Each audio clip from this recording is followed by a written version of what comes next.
इसका objective question था assignment का दीक्षा पर, जो छूटे हुए थे। बहुत प्रशिक्षकों का सवाल आ रहा था कि सर 2 असाइनमेंट छूट चुके हैं, तो उन 2 असाइनमेंटों को यहाँ पर हम सोल्यूशन देंगे, क्योंकि हम भी भूल चुके थे वो असाइनमेंट है, क्योंकि मैंने देखा पीडीएफ था। ठीक दोस्तों, अब वो असाइनमेंट था, मैं चेक किया हूँ फिर से, उस असाइनमेंट को सॉल्व करेंगे। देखिए 5वां असाइनमेंट जो है आपका, उसका पहला क्वेश्चन पढ़ेंगे, उसका आंसर देंगे। पहला क्वेश्चन क्या कर रहा है, निम्न में से यांत्रिक तरंग कौन सी है? यांत्रिक तरंग कौन सी है? ठीक दोस्तों, अब देखेंगे इसमें कौन सा हो जाएगा, अनुप्रस्थ तरंग, अनुदैर्ध्य तरंग, दोनों हो जाएगा आपका, सही हो जाएगा। ठीक दोस्तों, आगे बढ़िए। वायु में ध्वनि की गति किस पर निर्भर करती है? वायु में ध्वनि की गति किस पर निर्भर करती है? घनत्व पर, आर्द्रता पर, ताप पर, या उपरोक्त सभी पर? ठीक दोस्तों, तो आप लोग देखिए, जो होता है घनत्व होता है, आर्द्रता, ताप, तीनों पर यह निर्भर करती है ध्वनि की जो गति होती है। अगला देखिए क्या कर रहा है, निम्न में से किसमें ध्वनि की चाल सबसे अधिक होती है? वायु में, जल में, कागज में, स्टील में। तो स्टील में सबसे ज़्यादा होती है। ठीक दोस्तों, ध्वनि की प्रबलता का मात्रक क्या है? ध्वनि की प्रबलता का मात्रक कौन सा है? पहला ऑप्शन है जूल, दूसरा डेसिबल, तीसरा मीटर पर सेकंड, चौथा है जूल पर सेकंड। तो बोल दो डेसिबल होता है, जो डेसिबल होता है डीबी, वही ध्वनि का मात्रक होता है। ठीक दोस्तों, आगे बढ़िए। ध्वनि तरंगों का उच्च घनत्व तथा उच्च दाब के स्थान को क्या कहते हैं? संपीड़न कहते हैं, या विरलन कहते हैं, या दोनों कहते हैं, या कोई नहीं कहते हैं? ठीक दोस्तों, तो पहला आंसर हो जाएगा आपका संपीड़न से। ठीक दोस्तों, आगे बढ़िए। वायु में ध्वनि की गति कितनी होती है? देखिए ये क्वेश्चन कई एग्जाम में पूछा हुआ है, एसएससी का, पुलिस में कई बार पूछा हुआ क्वेश्चन है। तो हम बताएं 332 मीटर पर सेकंड से करेक्ट आंसर होता है। ठीक है, आपको सोचना नहीं है, डायरेक्ट 332 मीटर पर सेकंड मारिएगा। ध्वनि में देखिए, वायु में पूछा, वायु में ध्वनि की गति कितनी होती है? 332 मीटर पर सेकंड। ठीक दोस्तों, आगे बढ़ जाइए। निम्नलिखित में से कौन सी अल्ट्रासोनिक तरंगों में के अनुप्रयोग नहीं है? देखिए क्या कह रहा है, अनुप्रयोग नहीं है। ठीक है, अनुप्रयोग होता तो आंसर चेंज। देखिए अनुप्रयोग नहीं है, देखिए तरंग की दिशा में लंबवत। ठीक है, दूसरा कह रहा है कि समुद्र की गहराई मापने के लिए एक सुई को, तीसरा स्टाइलिज करने में, चौथा है किसी तरल पदार्थ की हलचल देखने के लिए। ठीक दोस्तों, तो इसमें आपका हो जाएगा, देखिए समुद्र की गहराई मापने के लिए सही है, आपका तरंग भी सही है, लेकिन आपका सुई का जो स्टरलाइज करने के लिए होता है, ये आपका गलत है। ठीक दोस्तों, आगे बढ़ जाइए।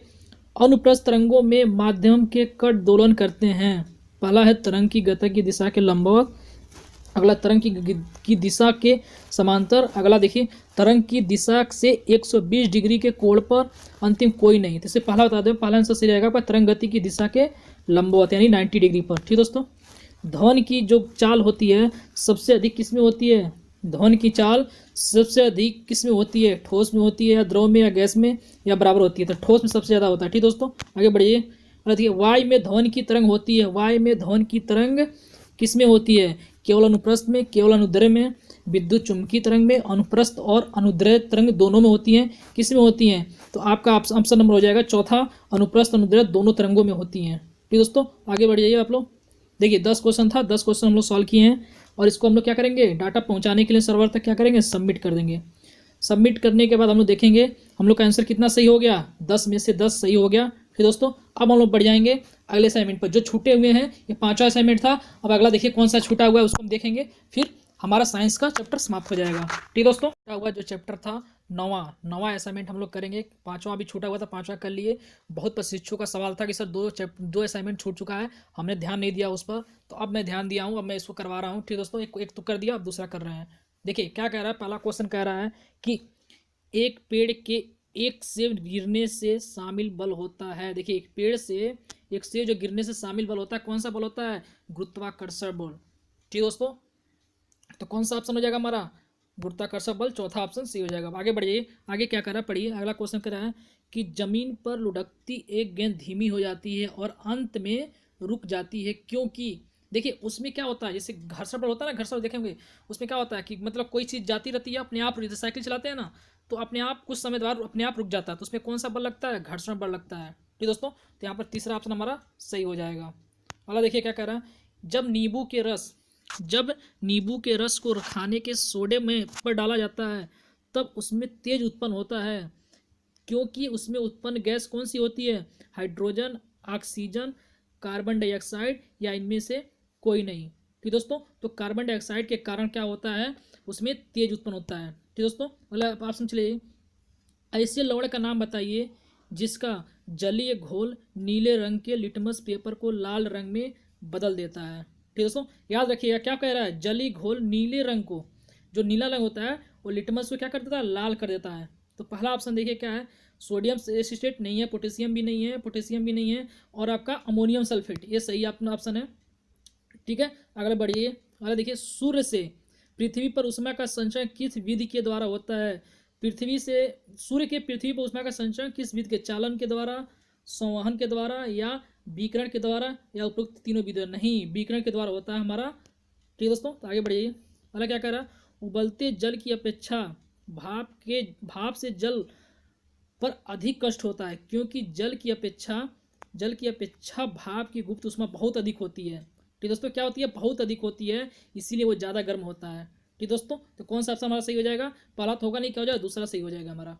ठीक दोस्तों, आगे देखिए क्या कह रहा, मिश्रित स्क्रैप के ढेर से लोहे के स्क्रैप को हटाने में इस्तेमाल बल का नाम बताइए। देखिए, जो मिश्रित स्क्रैप का जो ढेर होता है उसमें क्या करते हैं, लोहे के जो स्क्रैप हो उसमें क्या करते हैं, एक चुंबक बल होता है। ठीक है, उसकी जो सहायता से हम लोग क्या करते हैं, उसको अलग कर लेते हैं, अलग करने के बाद उसे चेंज कर लेंगे। ठीक दोस्तों, तो हमारा कौन सा बोला जाएगा, चुंबकीय बल। आगे देखिए, दरवाज़ा खोलना किस प्रकार के बल का उदाहरण है।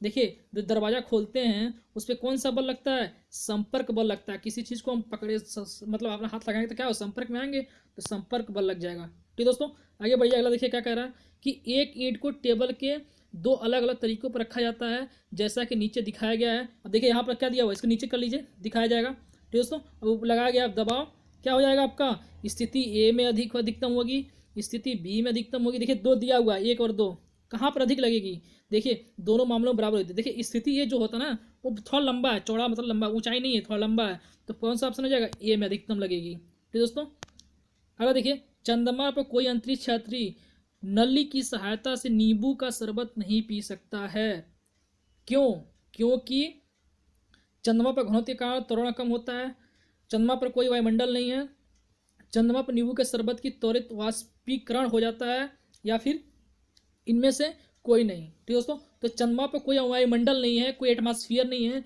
इसीलिए होता है। ठीक दोस्तों, आगे बढ़ जाइए।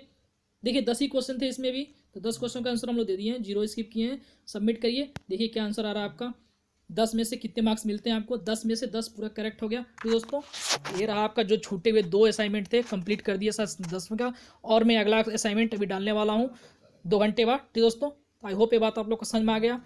तो आज के लिए बस इतना ही, हम मिलते हैं नेक्स्ट वीडियो में, धन्यवाद।